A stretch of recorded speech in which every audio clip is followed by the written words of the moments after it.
The trial hearing aid program at the Hearing Center is an excellent opportunity for patients to come in, get some hearing aids, try them for a minimum of 30 days.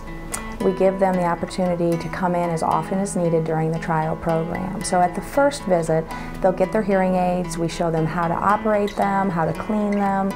We show them how to put them in, take them out.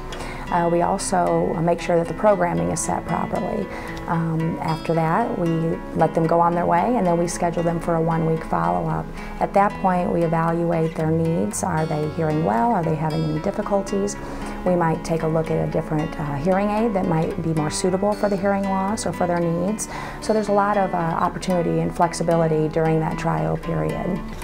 I did use the trial hearing aid program from the Hearing Center, and I love that because it made me feel very comfortable in knowing that the hearing aids I was getting, whether they would work or not, and I had 30 days to use them in every environment essentially I would live in to know if they were going to work for me. And if they didn't work for me, they would make it right. They would fix them, or I could trade them for another pair, but it was comforting knowing I had that much time.